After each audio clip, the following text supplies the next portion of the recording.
The government this morning have introduced test, track and trace, their method of trying to bring down the coronavirus in Britain. Will this work? I don't think it will. So, look at me and the voice of London.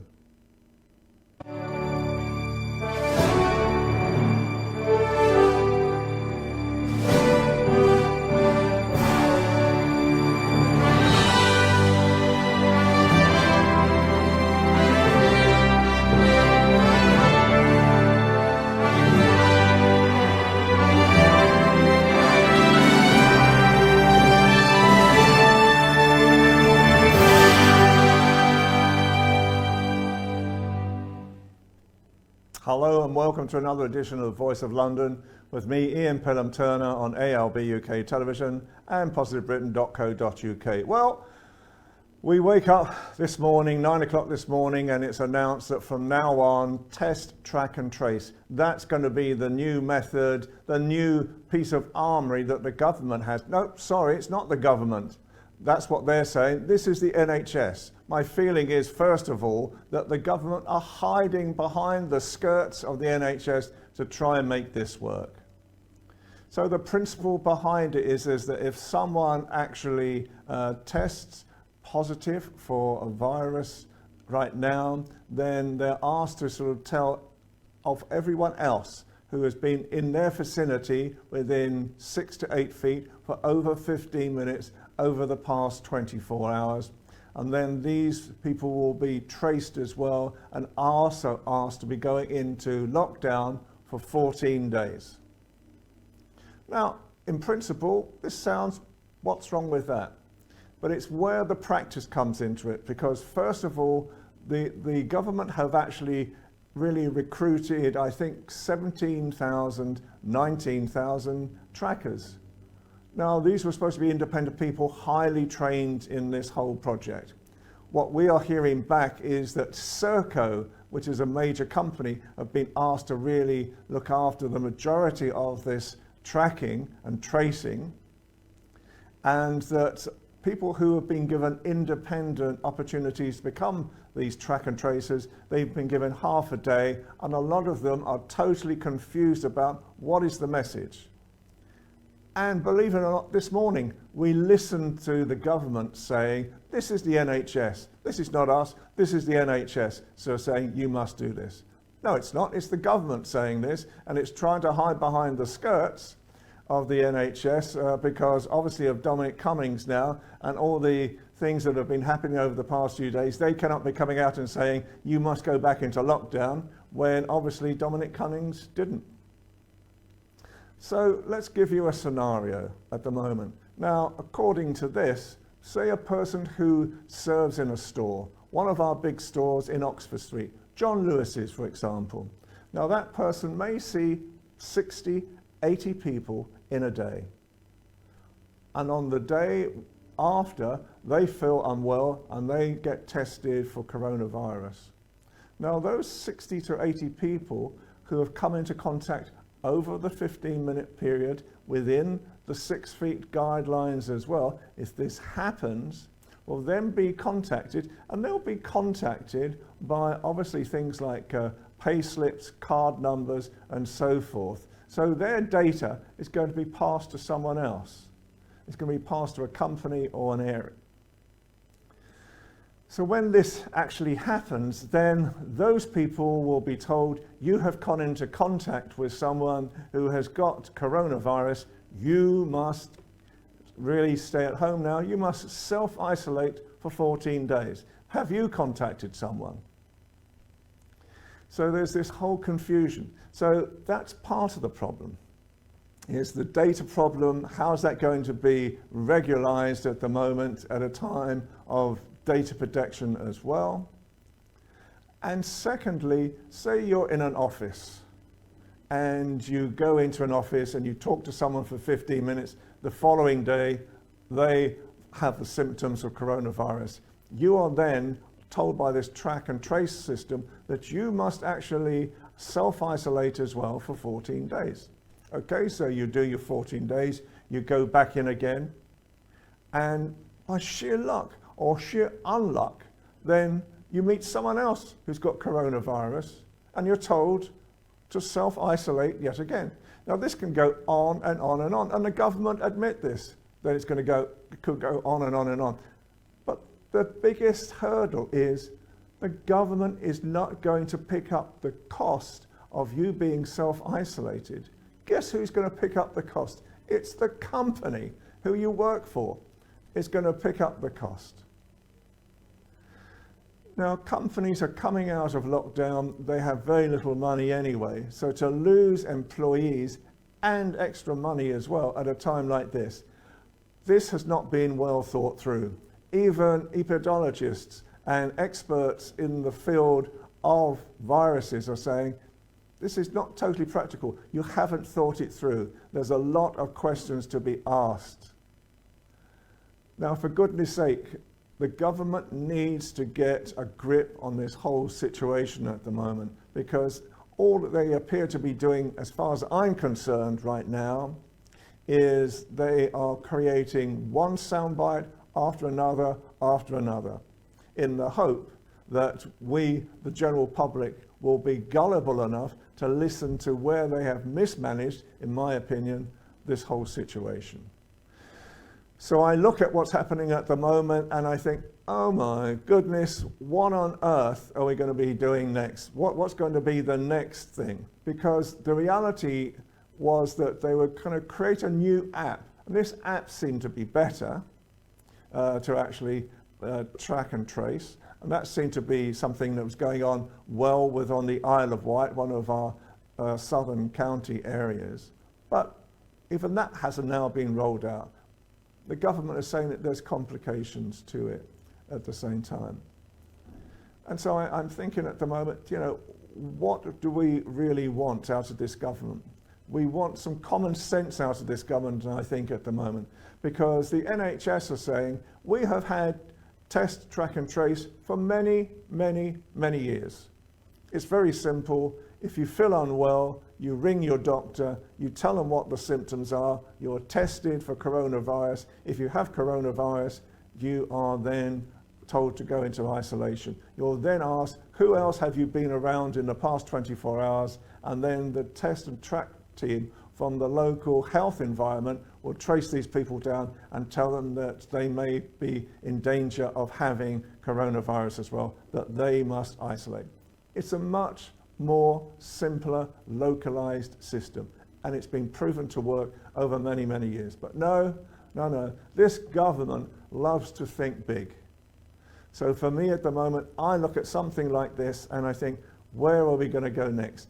Why is this government not really getting a grip on this whole thing? They seem to be running behind the whole situation the whole time. And even worse, I'm getting reports in from the NHS and from other people within the defence systems in this country. The government is telling these people privately, expect a second spike. Get ready for it, because the second spike is going to happen. Does it tell the country? No. So, all I can say is the idea behind the Voice of London is to really just give my views and really also to sort of explain why I feel at the moment we need to have a lot more clarity about this whole situation and trust the people and tell the truth.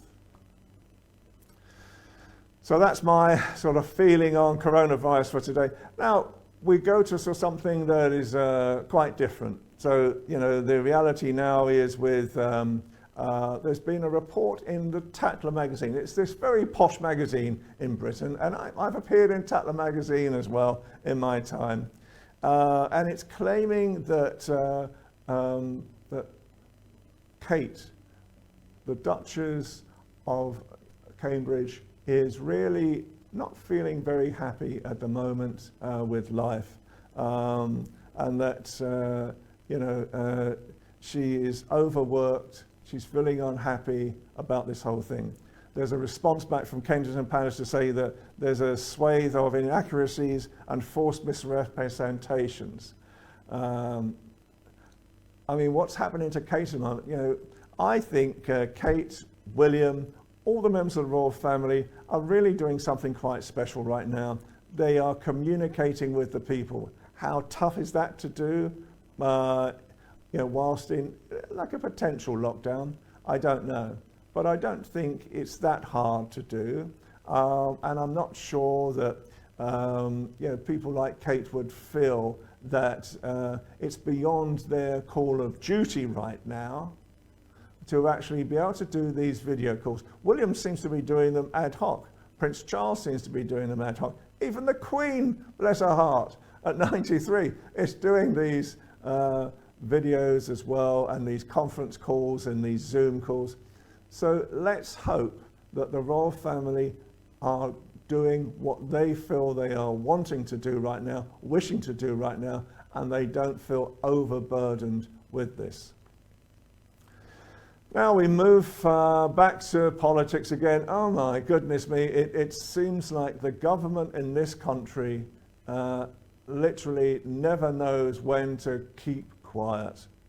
So Rishi Sunak, who I really admire, he's the Chancellor of the Exchequer, and he's done a lot of good things. I admire him. He's only been a junior minister, and then he suddenly moved straight into becoming Chancellor as well. And so I admire all the things that he's doing right now, but he made a faux pas. He joked the other day on Twitter that he was so pleased, he was salivating at the fact that Nando's, the chicken restaurant that has been one of his favourites for a long time, is opening up again. Guess what? This created a fury on Twitter afterwards, saying, you shouldn't be concerned about your stomach. You shouldn't be concerned about all the things like Nando's right now. You should be concerned about the people of this country. How are they going to survive? They may not even be able to afford Nando's anymore, Chancellor.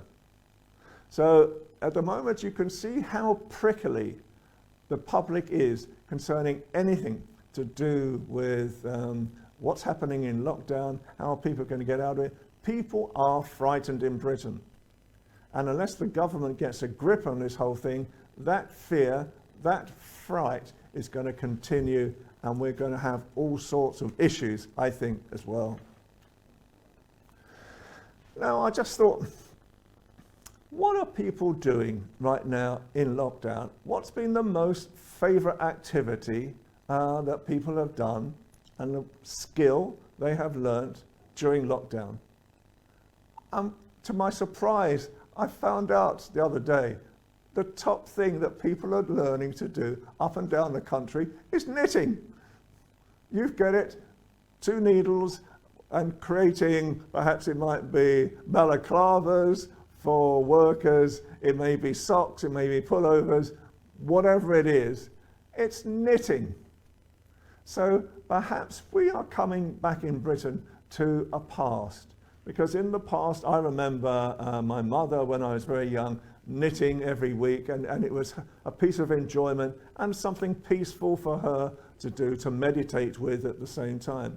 So perhaps we are coming through our wartime situation 2020 with this virus, and perhaps for things like knitting have come back into their own. So it looks like, I hope, my biggest hope is that in 2020, after this virus, we become a happier, a more positive, a more content country than perhaps we had before lockdown. Now, talk about fear at the moment. Police were called in the past few days to Hampstead. Hampstead is one of our most wealthiest areas of London, and they were called because they were told that there was this wild cat that looked like a leopard, was larger than a normal domestic cat, and they think it's a Savannah cross. They've managed to capture this cat, but they're wondering, hang on, who actually owns a cat like this? Now, police were getting lots of reports from very fearful owners of cats and dogs in the area, and as I say, Hampstead is one of the most wealthiest areas. It's where a lot of the politicians live. It's where a lot of the very wealthy people live, and it's where a lot of the celebrities live as well. So when police are called to something like that, trust me, they go and find out what's going on. So they've managed to capture this big cat that you can see on screen now, and apparently it's about the size of a large dog, but has all the features of a leopard. So it's just one of these strange stories that are going on at the moment that I just think sometimes we have a bit of relief from coronavirus as well. And this is what Voice of London is all about. And now what we try to bring on Voice of London is something that shows different things happening outside coronavirus. But is it? Now, John Travolta, the major actor, film actor, and also pilot, he's decided to self-isolate, but 30,000 feet in the air in his aircraft. And he's been seen now on Instagram flying along, and he's talking about how he has self-imposed himself, self-isolated himself. And what better method of that than flying his aircraft at the same time? So sometimes when you look at knitting or when you look at flying, there are ways of actually getting over this coronavirus right now and even self-isolating at the same time. So I wish him all the speed, his enjoyment. He's obviously enjoyed by millions. I think something like about 4 million people saw this on Instagram yesterday and really commended him for him finding his way of actually finding self-isolation, but 30,000 feet up. Now we go on to the Duchess of Cornwall, and she showcases her acting talents. Yes, that's right, her acting talents. So she has been working on a special reading of Roald Dahl's James the Giant Peach. Now, I look at this at the moment and I think, oh, this is amazing. So I just thought, it's only a few minutes of her reading. Let us hear how well the Duchess of Cornwall, the wife of Prince Charles, actually acts during this time. Hello, Taika. Hello. Thank you so much for doing this. No, I'm thrilled to do it. Not that I'm much of an actor, but I shall do my best. Me neither. Here we go. Here we go. Neither James nor any of the others knew it, but the ship that was now passing beneath them was actually the Queen Mary, sailing out of the English Channel on her way to America. And on the bridge of the Queen Mary, the astonished captain was standing with a group of his officers, all of them gaping at the great round ball hovering overhead. I don't like it, the captain said. No, do I, said the first officer. Do you think it's following us? Said the second officer. I tell you, I don't like it. It could be dangerous, the first officer said. That's it. It's a secret weapon. Holy cats. Send a message to the Queen at once. The country must be warned. And give me my telescope. The first officer handed the telescope to the captain. The captain put it to his eye. The whole sky is teeming with birds. What in the world are they doing? And wait a second, there are people on it. I can see them moving. There's do I have this darn thing focused right? It looks like a little boy in short trousers. Yes, I can distinctly see a little boy in short trousers standing up there. And there's a sort of giant ladybird. Oh, just a minute, Captain, the first officer said. And a colossal green grasshopper. Captain, the first officer said sharply. Captain, please. And a mammoth spider. Oh dear, he's been at the whiskey again, whispered the second officer. And an enormous, a simply enormous centipede. Call the ship's doctor, the first officer said. Our captain is not well. A moment later, the great round ball disappeared into a cloud, and the people on the ship never saw it again. I think we did rather well. I didn't think we did badly at all. And thank you so much for helping us with this. It's been really lovely. I love doing it. I like Camilla. I must admit that since she married Charles, Charles has become a different person altogether, I think. And yes, I knew Diana very well, you know, and worked with Diana, but I think Camilla has actually helped a lot of people, and especially Charles, to come to terms with really still being a prince rather than a king. And who knows what's going to happen. I think, you know, if the Queen, which I hope does happen, lasts until the same age as her mother, that's another 10 years before Charles will actually take the throne. Now finally today, this is the final day of how 300,000 British troops were rescued from the beaches of Dunkirk. And they were rescued by a huge flotilla of small boats coming from the southern coast of England, sailing over the channel and rescuing these people on the beaches of Dunkirk itself, whilst they were being strafed by enemy aircraft and bombed as well. And so I just thought it was very fitting to end the Voice of London today with just some imagery that happened at that time. And there are still a few people alive even today, in their 90s now, in their late 90s in actual fact, who actually still recovered from using those small boats. The small boats were used to ferry to the larger warships just on the outside of the area itself. So we should always remember those who served in the past. We should always remember those who have served right now, the frontline workers or the NHS and so forth. Tonight is Thursday night, and this is the night when we all go out of our homes in Britain and we heartily clap because of the values of the NHS frontline workers. So from me, Ian Pelham Turner, have a great day. The sun is shining, get out and enjoy life as well. And from really the Voice of London, I hope you've enjoyed this week's shows, and I look to see you again next week. So take care, have a great day, goodbye for now.